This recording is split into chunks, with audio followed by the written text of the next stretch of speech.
नमस्कार विद्यार्थी मित्रांनो, डॉक्टर सुशील स्पॉटलाईट या आपल्या यूट्यूब चॅनलवर तुमचं सर्वांचं स्वागत आहे.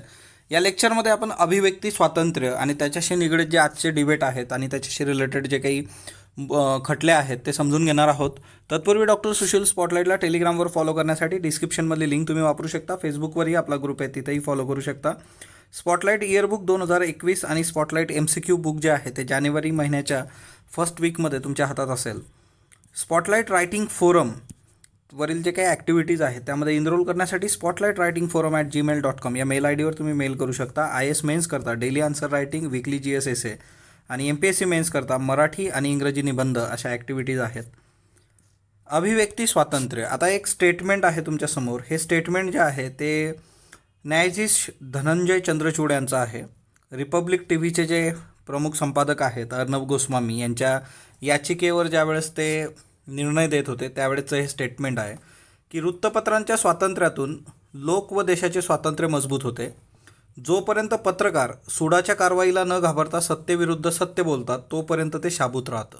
हे फार महत्त्वाचं आहे की वृत्तपत्राचं जे स्वातंत्र्य आहे तिच्यातून लोक असतील म्हणजे समाज आहे आणि देश आहे त्याचं स्वातंत्र्य अबाधित राहतं. पण कधीपर्यंत? जोपर्यंत पत्रकार सुडाच्या कारवाईला न घाबरता सत्तेविरुद्ध सत्य बोलत राहतात तोपर्यंतच ते शाबूत राहतं. पण या अधिकाराचा वापर करताना आपण कायदेशीर व्यवस्थेला उत्तरदायी आहोत हे अनुच्छेद 19मध्ये जे काही 2 आहे 19(2) अनुच्छेद आपल्या भारतीय राज्यघटनेचं त्याच्यामध्ये म्हटलेलं आहे की हे भान माध्यमांनी सोडू नये. म्हणजे अभिव्यक्ती स्वातंत्र्याच्या वेळेस तुम्ही स्वतःचं मत व्यक्त करताय तर तिथं तुम्ही कुणाला तरी कायदेशीर व्यवस्थेला उत्तरदायी आहात. म्हणजे तुम्हाला पटेल ते तुम्ही बोलू शकत नाही, त्याच्यावर काही मर्यादाही येऊ शकतात, त्याही आपण बघूयात.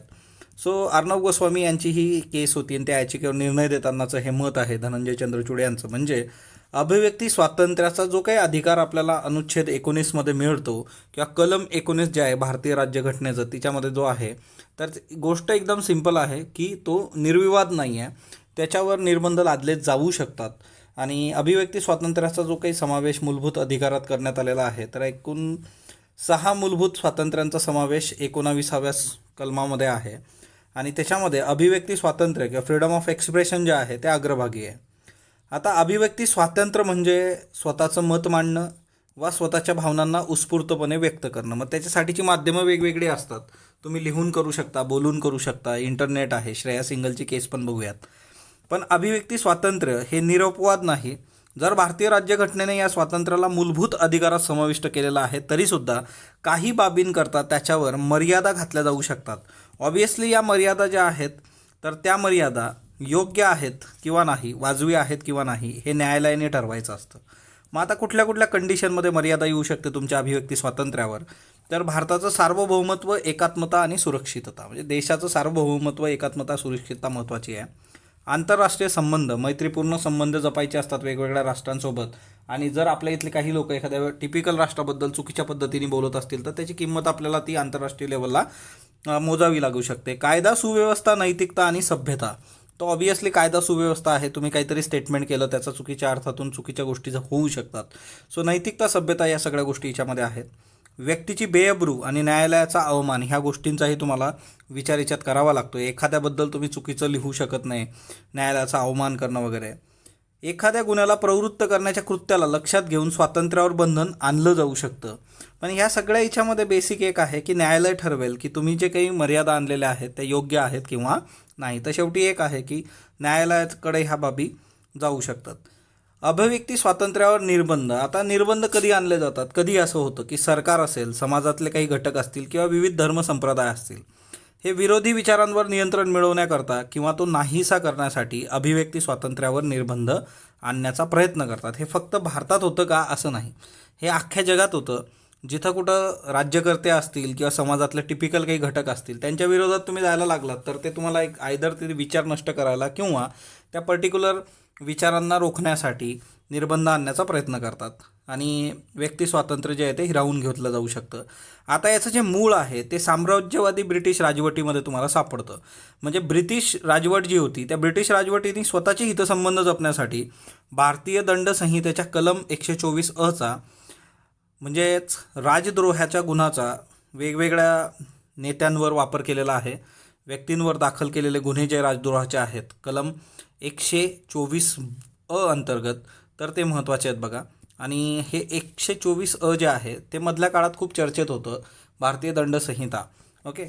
महात्मा गांधी असतील, स्वातंत्र्यवीर सावरकर आहेत, लोकमान्य टिळक आहेत, यांच्यावर राजद्रोहाचा गुन्हा या कलमाअंतर्गत इंग्रजांनी लावला होता. आजही भारतीय दंड संहितेच्या वेगवेगळ्या कलमांचा वापर राज्यकर्त्यांविरुद्ध आवाज उठवणाऱ्या व्यक्तींवर केला जातो. ओके. म्हणजे याच्यामध्ये आयदर सूडबुद्धीने पण ते असू शकतं किंवा मग लिगल याच्यातून पण होऊ शकतं. सगळ्यात पहिलं कलम 124 राजद्रोह, कलम 153 राष्ट्रीय एकात्मतेला बाधक असं वक्तव्य किंवा कृती. राष्ट्रीय एकात्मतेला बाधक असं तुम्ही जर वक्तव्य केलेलं असेल, तुम्ही काही बोललात त्या संबंधात आणि कृती केली. कलम 290 सार्वजनिक उपद्रव, कलम 297 धर्माचा अपमान आणि कलम 504 जाणीवपूर्वक अपमान करणे. तर ह्या सगळ्या ज्या गोष्टी आहेत हा ना, आता तुम्ही म्हणणार की सगळ्या जगावर कलम 504 लावू शकता तुम्ही, जाणीवपूर्वक अपमान बरीच लोक करत असतात वगैरे वगैरे हा ना, त्यांचा काहींचा स्वभावच असतो तो. सो कलम 124 कलम 153 कलम 290 297 504 तर हे तुम्हाला माहीत पाहिजेत. ओके. त्याच्यानंतर आता अभिव्यक्ती स्वातंत्र्यासंबंधीचे महत्त्वाचे खटले कुठले आहे? सगळ्यात पहिले के अब्बास विरुद्ध भारत सरकार 1970. आता के अब्बास विरुद्ध भारत सरकार 1970 हा जो खटला आहे, याच्यामध्ये काय म्हटलं गेलं होतं की दृश्य माध्यमावरचं जे काही पूर्वनियंत्रण आहे म्हणजे सेन्सॉरशिप, ही अभिव्यक्तीच्या स्वातंत्र्यावरील मर्यादा वाजवी असल्याचं मत सर्वोच्च न्यायालयाने नोंदवलं होतं. म्हणजे जे काही सेन्सॉर केलं जातं की तुम्ही दृश्य माध्यम, मग तो चित्रपट असेल वगैरे, तर ते योग्य आहे असं मत त्यांनी केलं होतं. श्रेया सिंगल विरुद्ध भारत सरकार हा खूप मैलाचा दगड आहे, अभिव्यक्ती स्वातंत्र्याच्या याच्यातला हा खूप महत्त्वाचा खटला आहे. आता श्रेया सिंगल ही 21 वर्षाची युवती जी होती, तिने 2015 IT ॲक्टच्या कलम 66 वर एक त्यासंबंधीची एक याचिका सर्वोच्च न्यायालयात दाखल केली होती. आणि हे जे कलम आहे IT ॲक्टचं कलम 66 या कलम 66 ला तिने आव्हान दिलं होतं. आता हे काय प्रकरण आहे? आता सर्वोच्च न्यायालयाने भूमिका काय घेतली होती, कलम 66 जे होतं IT ॲक्टचं, जर तुम्ही इंटरनेटच्या माध्यमातून तुमचं काही मत व्यक्त केलं असेल तर ते अभिव्यक्ती स्वातंत्र्याचा भाग आहे किंवा नाही. तर काय व्हायचं की जर तुम्ही सोशल मीडियावर म्हणजे फॉर एक्झाम्पल FB आहे, फेसबुक आहे, तिच्यावर काहीतरी मत नोंदवलं तर IT ॲक्टच्या कलम 66 नुसार जर त्या विरोधात कुणी कंप्लेंट केली वगैरे, तुमचं मत थोडं आक्षेपार्ह आहे नाही आहे तो विषय, तर तुमच्यावर केस होत होती. अशा बऱ्याचशा केसेस झाल्या होत्या. आणि इंटरनेटच्या माध्यमातून होणारी अभिव्यक्ती ही अभिव्यक्ती स्वातंत्र्याचाच भाग आहे हे या खटल्यामध्ये समोर आलं. आणि हे जे IT ॲक्टचं कलम होतं 66 तर ते रद्द करण्यात आलं. म्हणजे इथून पुढं इंटरनेटच्या माध्यमातून जर तुम्ही तुमचं मत व्यक्त करणार असाल तर त्या केसमध्ये तुमच्यावर कारवाई होऊ शकत नाही. हां, आता ते मत जे आहे तर ते जर तुम्ही चुकीच्या पद्धतीने एखाद्याचा अपमान करणं किंवा ते इंटेन्शनली असलं तुमच्यावर कारवाई होऊ शकते, पण ते जे मत आहे ते अभिव्यक्ती स्वातंत्र्याचा भाग म्हणून घेतलं जाईल असं सर्वोच्च न्यायालयाने सांगितलं. सो इंटरनेटच्या माध्यमातून जे आहे की तुमचं मत व्यक्त करणं हे अभिव्यक्ती स्वातंत्र्याचा भाग आहे हे या केसमधून समोर आलं. श्रेया सिंगल विरुद्ध भारत सरकार 2015. आणि अभिव्यक्ती स्वातंत्र्याच्या दृष्टीने हा मैलाचा दगड ठरला. आता फ्रान्समध्ये अभिव्यक्ती स्वातंत्र्यावरून काय इश्यू चालू आहेत सध्या? त्यांनी एक सुरक्षा विधेयक 2020 आणलं होतं. या विधेयकाचं एक कलम आहे 24. त्याच्यानुसार कर्तव्यावर असणाऱ्या पोलिसांचे दृष्ट हेतूने छायाचित्र काढणे, त्यांचं चित्रीकरण करणे हा शिक्षापात्र गुन्हा आहे. म्हणजे ड्युटीवर असणाऱ्या पोलिसाचा तुम्ही फोटो काढू शकत नाही दृष्ट हेतूने, इंटेन्शनली, किंवा त्याचं चित्रीकरण करू शकत नाही. ह्याच्यासाठीचा दंड आहे 1 वर्षाचा तुरुंगवास आणि $54,000 एवढा दंड आहे. आता याला विधेयकाला विरोध का होतं की बऱ्याच ठिकाणी काय होतं की आपल्या अधिकारांचा गैरवापर पोलीस करतात आणि त्यावेळेस त्यांचं चित्रीकरण करणं किंवा ते छायाचित्र काढले तर तो पुरावा म्हणून वापरलं जाऊ शकतं. परंतु ज्या व्यक्तीने ते केलेलं आहे त्याच्यावर उद्या कारवाई केली जाऊ शकते पोलिसांद्वारे. म्हणून स्वातंत्र्य, समता, बंधुता ही मूल्य जगाला देणाऱ्या फ्रान्समध्येच अभिव्यक्ती स्वातंत्र्याचा संकोच होतोय असा आरोप आंदोलनकर्त्यांद्वारे होतो आणि तिथं आंदोलन सुरू आहे या विधेयकाच्या अगेन्स्ट. बघूया येत्या काळात काय होतं. दुसरं एक होतं वटहुकूम होता बघा केरळ सरकारचा अभिव्यक्ती स्वातंत्र्यासंबंधीचा, की केरळ सरकारने नोव्हेंबर 2020 केरळ पोलीस कायद्यामधल्या कलम 118 मध्ये, म्हणजे या पोलीस कायद्यामध्ये 118 हे नवीन कलम जोडण्याचा एक वटहुकूम आणला. हा वटहुकूम आणि त्याला होणारा विरोध यामुळे 3 दिवसातच तो गोठवण्यात आला. आणि मग त्यांनी म्हटलं की येत्या काळामध्ये आम्ही विधानसभेमध्ये योग्य पद्धतीने चर्चा करून हे विधेयक घेऊन येऊ. आता कलम 118 काय होतं? पोलीस कायदा जो आहे केरळचा, तर समाज माध्यमातून एखाद्या व्यक्ती वा गट वा वर्ग समूहाविषयी मानहानिकारक, धमकीवजा, शिवराळ भाषेमध्ये जर तुम्ही काही शब्द लिहिले असतील, तुम्ही बोलला असाल, व्यक्त झाला असाल, तर त्या केसमध्ये तो फौजदारी गुन्हा ठरवण्याचा अधिकार पोलिसांना मिळणार होता. म्हणजे पोलीस ठरवतील की तुम्ही जे व्यक्त झालेला आहात तो फौजदारी गुन्हा म्हणजे ते योग्य आहे, मानहानिकारक आहे, धमकीवजा आहे, शिवराळ आहे.